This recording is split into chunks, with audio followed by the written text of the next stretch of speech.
So picture it, Kibamori Hill, January 2001. We had just barely opened up school, and we were going to take most of the students and most of the teachers and take them to an awards ceremony.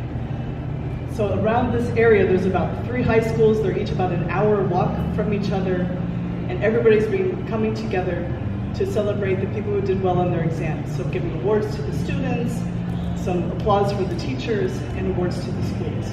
It's a very long day. There's a few songs, lots of prayers, and many speeches by local politicians. I ended up spending most of the day deriving Taylor polynomials on a napkin just to occupy myself. But at the end of the day, it's a couple hours from sunset. People are starting to disperse, starting to get where they need to be before it gets dark. And one of my students comes up to me and says, "Mali Mumuneitwa, teacher, you're being called." By who? I don't know. Who is here that you don't know that would be asking for me? And so he takes me to the person, and it is James. James is a classmate of a friend of mine who is away at university, and I met him when I would go visit her. James is very tall and a bit muscular, to the point that when he came to my school to find me, one of my friends thought he was an American.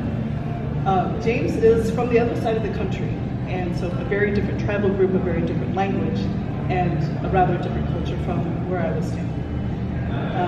And James has the audacity to come so far into a very rural place to find me and assume that I'm going to welcome this visit with open arms.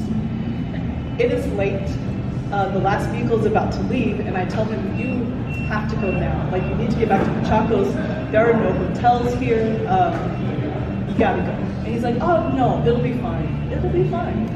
And so not taking no for an answer.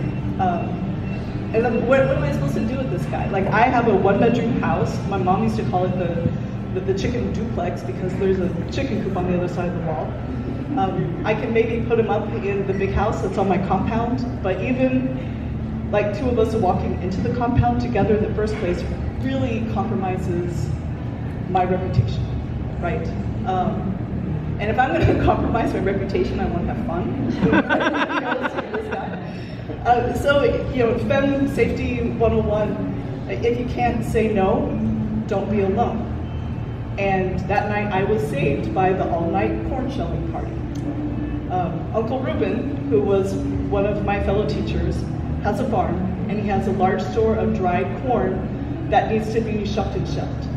And to do this, he invites a bunch of our co-workers and friends together to stay up all night and eat a lot of food and drinking tea and soda, mandazi and all these things, and spend the whole night shucking and shelling corn, telling stories, telling jokes, all night long. It's basically bringing your friends over for a party to get free labor out of it.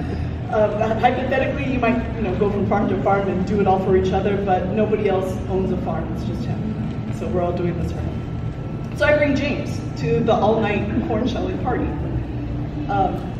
At this party are my friends Devo and Kyoko. We're kind of the 3 musketeers that we hang out together a lot. Kyoko and I are a bit sweet on each other, but there have been no words exchanged on the subject. There's no understanding, just a lot of vibes, I guess, but nothing declared. And he's very angry at the sight of James coming with me to this party.